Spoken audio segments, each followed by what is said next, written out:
दोस्तों नमस्कार, जय हिंद, वंदे मातरम। कक्षा 10वीं वाले सभी विद्यार्थियों के लिए गणित विषय का पेपर आ चुका है। रुक जाना नहीं परीक्षा पेपर आपकी स्क्रीन के सामने, जो आपकी एग्ज़ाम यानी कि 27 दिसंबर को 100% पूछा जाएगा, ऐसा पेपर मैं आपको इस वीडियो के द्वारा बताऊंगा। और बिना देर की शुरुआत करते हैं हम हमारे प्रश्नों से। क्वेश्चन नंबर फर्स्ट आपको दिया गया है, सही विकल्प चुनकर लिखिए में अति महत्वपूर्ण प्रश्न है। 96 और 404 का HCF कितना होगा? हाईएस्ट कॉमन फैक्टर आपको निकालना है 96 और 404 का। ऑप्शन है 120, 4, 10 या फिर 3। पूछा गया है कि 96 और 404 की वो सबसे बड़ी संख्या आप बताइए जो कि इन सभी को समान मात्रा में काट सके। तो यहाँ पर HCF के बारे में पूछा गया है, तो इसमें आप ऑप्शन नंबर बी आप करेक्ट करेंगे 4। देखिए 96 और 404 का HCF कितना निकलेगा? 4। अगला क्वेश्चन दिया गया है जिसमें पूछा गया है, यदि द्विघात बहुपद ax square plus bx plus c के शून्यक अल्फा और बीटा हो तो अल्फा और बीटा का मान कितना होगा? तो यहाँ पर आप करेक्ट उत्तर के रूप में बताएंगे ऑप्शन नंबर ए, C/A आपको करेक्ट करना है। सभी विद्यार्थियों को चैनल को सब्सक्राइब करना है क्योंकि हमारे इस चैनल पर सभी प्रकार की अपडेट आपकी एग्ज़ाम से रिलेटेड बताई जाएगी, जो कि आपकी के लिए काफ़ी महत्वपूर्ण साबित होगी।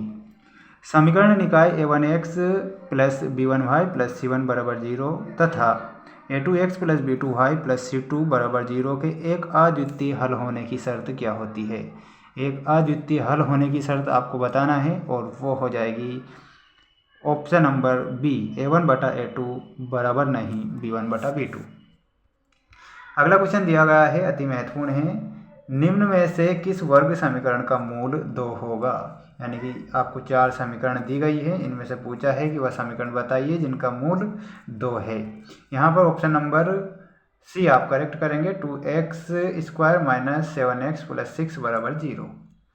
अगला है AP माइनस 3 माइनस 1/2 का 11वां पद ज्ञात कीजिए। तो 11वां पद आप बताएंगे ऑप्शन नंबर बी।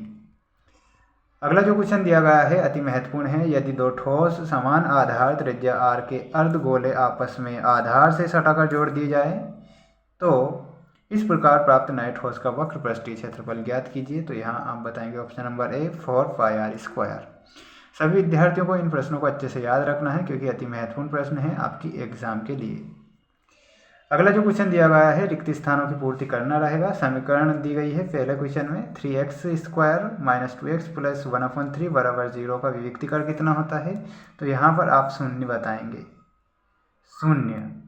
अगला क्वेश्चन दिया गया है, एक समांतर श्रेणी का प्रथम पद a तथा सर्वांतर d है तो उनका nवां पद ज्ञात कीजिए। nवां पद में आप करेक्ट उत्तर के रूप में बताएंगे a प्लस ब्रैकेट n-1 और ब्रैकेट के बाहर d आपको करेक्ट उत्तर बताना होगा। ये याद रखना है, ये समीकरण आपको अच्छे से। सभी त्रिभुज समरूप होते हैं, तो कैसे त्रिभुज समरूप होते हैं? तो सभी समबाहु त्रिभुज समरूप होते हैं, सभी समबाहु त्रिभुज समरूप होते हैं। अगला है, एक वृत्त की समांतर स्पर्श रेखाएं हो सकती है, कितनी हो सकती हैं? एक वृत्त की समांतर स्पर्श रेखाएं 2 हो सकती है। कोण थीटा वाले त्रिज्यखंड के क्षेत्रफल का सूत्र लिखिए। तो यहाँ पर आपको करेक्ट उत्तर के रूप में बताना है और वो हो जाएगा क्षेत्रफल बराबर थीटा बटा 360 डिग्री मल्टीप्लाई πr²। इस प्रकार आपको करेक्ट बताना है।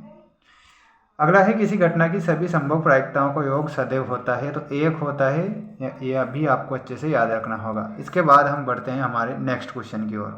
अगला जो क्वेश्चन दिया गया है, सही जोड़ी मिलाकर आपको लिखना है और अति महत्वपूर्ण जोड़ी है आपकी एग्जाम के लिए। Sine square theta plus cos square theta का मान कितना होता है? तो यहाँ पर बताएंगे 1। कितना मान होता है? 1। अगला क्वेश्चन दिया गया है, उसमें पूछा गया है √1 प्लस tan स्क्वायर थीटा का मान कितना होता है? तो उसमें आप करेक्ट उत्तर के रूप में बताएंगे सेक थीटा। अगला दिया गया है, √1 माइनस कोस स्क्वायर थीटा का मान होता है साइन थीटा और 0y बिंदु की कोटि कितनी होती है? तो y बताना है। x 0 बिंदु की भुज बतानी है तो x बतानी है। 0, 4 एवं 3, 0 के बीच की दूरी में आप 5 से मिलाना रहेगा। सभी विद्यार्थी इसका एक स्क्रीनशॉट ले लीजिए, स्क्रीनशॉट के माध्यम से आपको अच्छे से प्रैक्टिस करना है। सभी विद्यार्थियों को चैनल को सब्सक्राइब करना है क्योंकि हमारे इस चैनल पर आपको सेकंड नंबर का सेट है गणित विषय का, बहुत ही जल्द आने वाला है और आपकी एग्ज़ाम में वो 100% पूछा जाएगा। मिलते हैं हम नेक्स्ट वीडियो में।